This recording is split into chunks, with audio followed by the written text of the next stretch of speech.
Welcome to 30-Minute Reviews. I am Adam. Three main topics to talk about today, but I felt this is just a little non sequitur before we begin, really. I was listening in my car to MSNBC, and as we speak right now, they're talking about, AI, and the executive order on AI, and I've never felt more like I'm in a science fiction novel until that moment. That's all I have to say on that. I mean, it's like ethical uses of AI and the international aspects of AI and all the other things having to do with AI, and it just feels weird and kind of surreal. That's as far as we'll go on that. This isn't unofficial commentary by the unqualified. This is 30-minute reviews, and today we have three main topics. We'll start with the most recent that happened a few hours back. Marvel formally announced a TV show on Hulu, Howard the Duck animated series, with Kevin Smith and the former showrunner from Aqua Teen Hunger Force. Let me just start out with that. Seems like a good idea on paper, because like Kevin Smith's comedy style as a writer kind of meshes with what Howard the Duck would be. So does Aqua Teen Hunger Force, the kind of juvenile humor. It all kind of meshes together. I don't want to say juvenile. That sounds stupid. That sounds like I'm demeaning it. But like, it's kind of juvenile, but like grown up juvenile. If that makes sense. It's like a step above Family Guy, but not quite not quite as like smart as other shows. It's not smart humor. It's not dumb humor. It's just kind of like in the middle. It's straddling a weird ground in the middle, and that's where both of these two kind of have their little land where they stake out.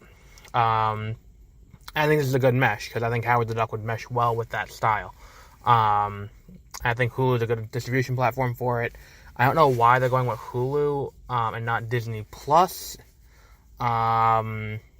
Probably because, if I were to venture a guess, it's probably because they want to keep Disney Plus kind of like family friendly, and not so much not so much adult oriented humor, which Howard the Duck would lend itself to be, especially with these two people attached to it.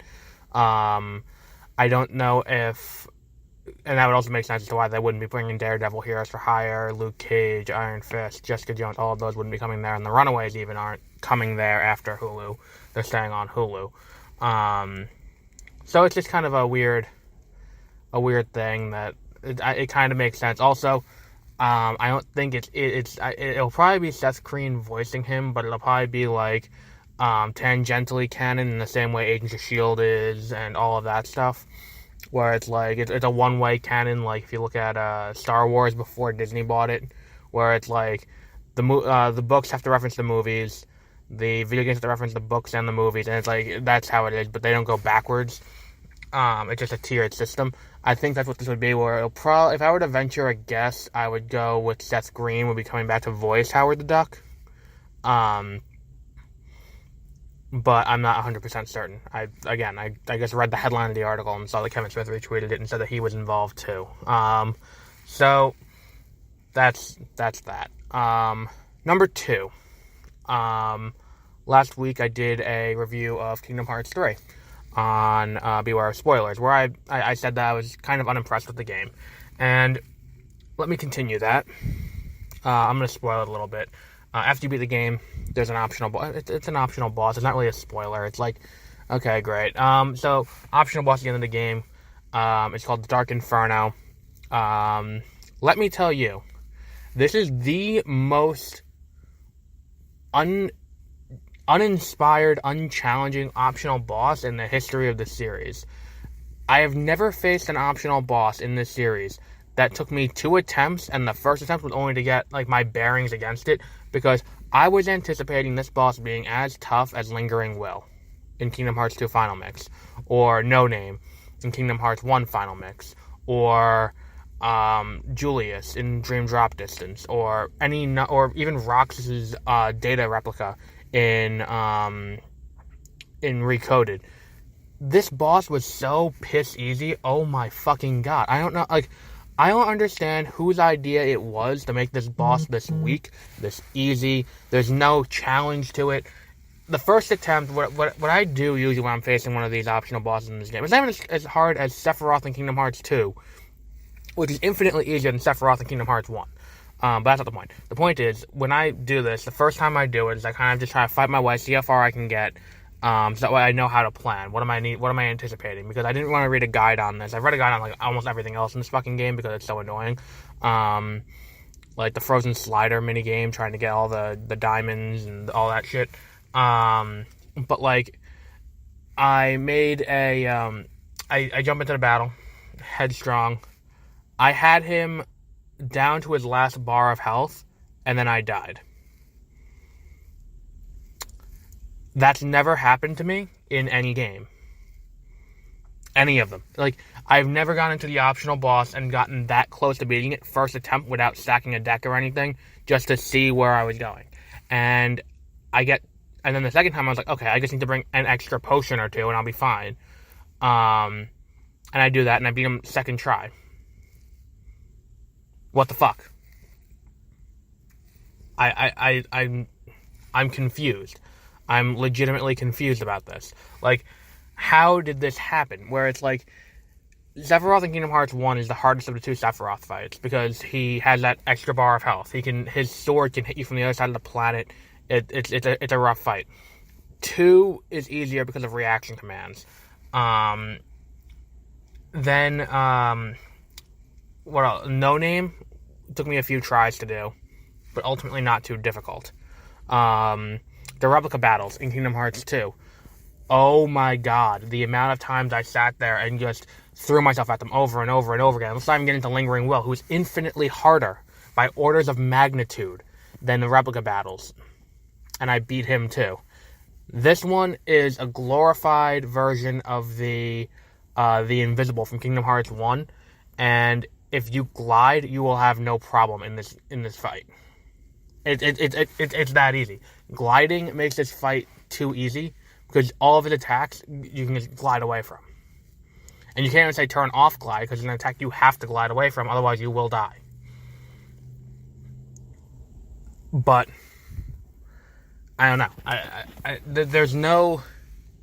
This was so poorly implemented. I don't even know what to say. It's such a letdown that's the toughest boss fight that they could muster up for this game. The spin-off games had harder boss fights. Julius took like 4 or 5 attempts. The boss rush in 0.2 was harder. Like it's such stupidity. It's kind of ridiculous, and that's really all that's all I gotta say. It was just a rant. Like, this game was 14 years in the making, and this is the best you can muster up. Okay? Now, that said, I think that this boss is going to have a role in a future game, because following the trend of Kingdom Hearts games, in one Final Mix, No Name was a boss, an optional boss, and he ended up being Xemnas in 2. In 2, the optional boss was Lingering Will, who is a boss, who is Terra's nobody. It's Terra's armor left over from after Xehanort takes his heart. And that's that. And then you have so this one, if I were to venture a guess, it's probably going to tie into the Secret Ending movie. Because that's what they all do. The optional bosses always tie the Secret Ending movie in the main series games. I mean, we only have 2 to go off of, but it still fits the trend so far. If this is in the next game. But yeah, we'll wrap that up there. And number 3 for today is the Oscar predictions. Where is my copy of Entertainment Weekly that I had all of the Oscar predictions? Here it is. My Entertainment Weekly copy that had the ballot. Let me see. Hold on one second. Okay, so Oscar ballot. Obviously there's certain things I'm not going to comment on because I haven't seen it. I'm going to go through the ones I've seen. I think the only two categories I didn't pick were documentary short and live action short. We're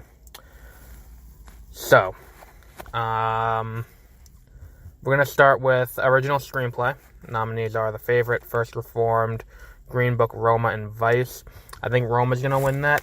Vice was very good, but I think that ultimately it's too comedic, and I think Roma's going to win that. For Best Adapted Screenplay, I think If Beale Street Could Talk is going to win over The Ballad of Buster Scruggs, Black Klansman, Can You Ever Forgive Me, and A Star Is Born. Visual effects, I said this on Twitter, the nominees were Avengers Infinity War, Christopher Robin, First Man, Ready Player One, Solo, A Star Wars Story. I think Christopher Robin, out of all of those, has the best digitally generated visual effects. So I think that one may win that category. It's either going to be that or First Man, because Ready Player One, Solo, A Star Wars Story, and Infinity War all had moments where it kind of takes you out of it. And I think that's going to be, what's it called? That's going to be a rough one to try and pull out of. First Man, if I remember correctly, didn't have too many visual effects shots except for when they were physically on the moon. And that was pretty good, but a lot of it looked like it was a soundstage. That's why Christopher Robin, I think, is going to take it, because of how much of that was digitally done. And even when they have the characters interacting with the real world, it doesn't feel fake. So next, sound mixing, Black Panther, Bohemian Rhapsody, First Man, Roma, and A Star Is Born. That one, A Star Is Born, is going to win. Sound editing, Black Panther, Bohemian Rhapsody, First Man, A Quiet Place, and Roma. I think that one, A Quiet Place, has to win, only because the movie wasn't shot without audio. The movie was shot with full audio, and then they had to edit down the sound, and they had to work with the sound. Granted, that's really a direction thing, but that one definitely is going to end up winning that. Best Original Song, All the Stars from Black Panther, I'll Fight by RBG, The Place Where Lost Things Go from Mary Poppins, Shallow by Lady Gaga from A Star Is Born, and When a Cowboy Trades His Spurs for Wings from The Ballad of Buster Scruggs. That one, Shallow, is going to win, I think, hands down. Other songs there, Shallow is going to win.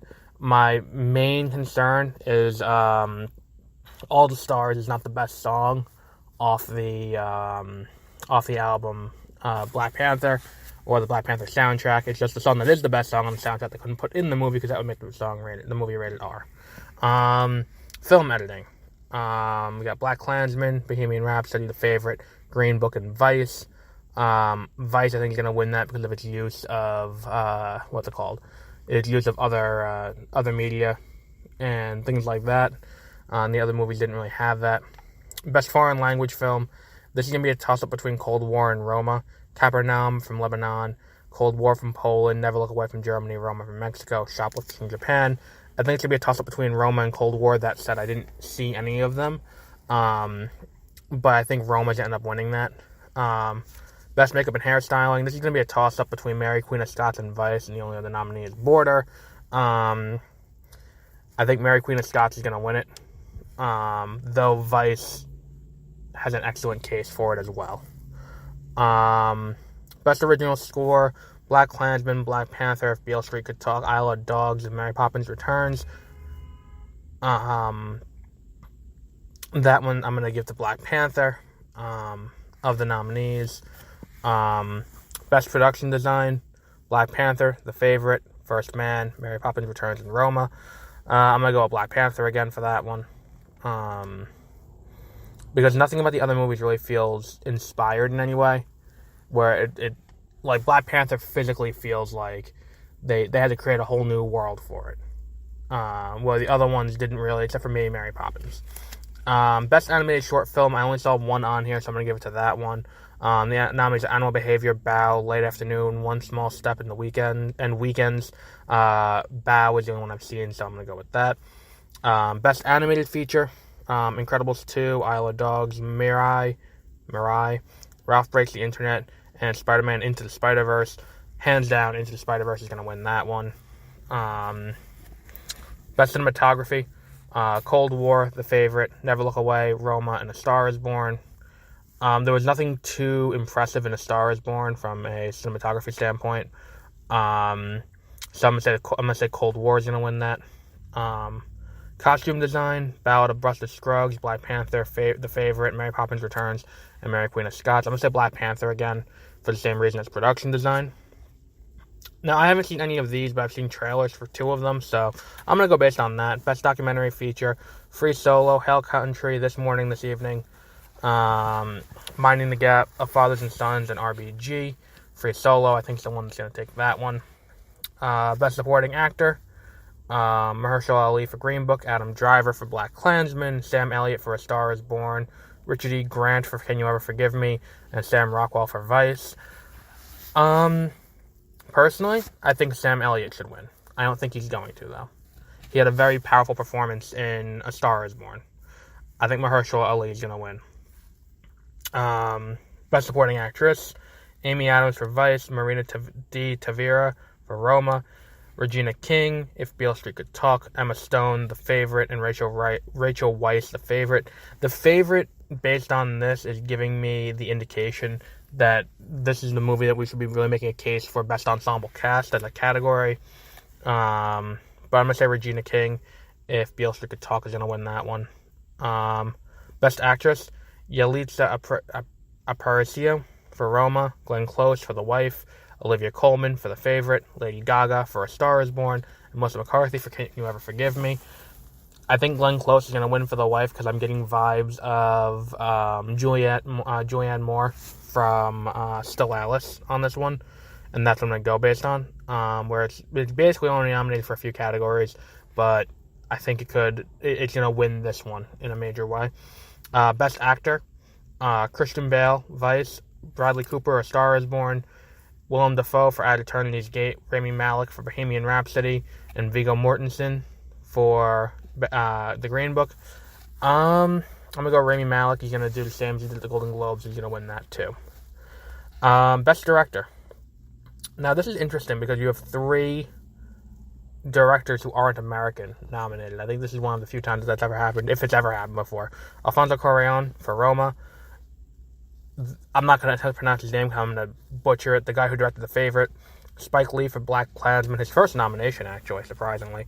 Adam McKay for Vice, and Paula, the guy who directed Cold War.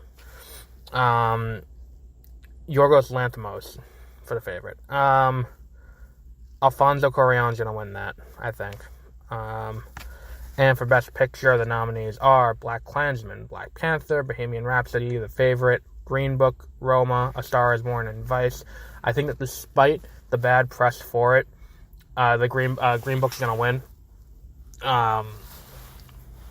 Which is just going to, ignite a new controversy for the Oscars to deal with in the future. So that's going to be that. I did not see documentary short, which are Black Sheep, Endgame, Lifeboat, A Night at the Garden, Period, End of Sentence, and I did not see any of Detainment, Valve, Marguerite, Mother, and Skin, which were the live-action short film nominees.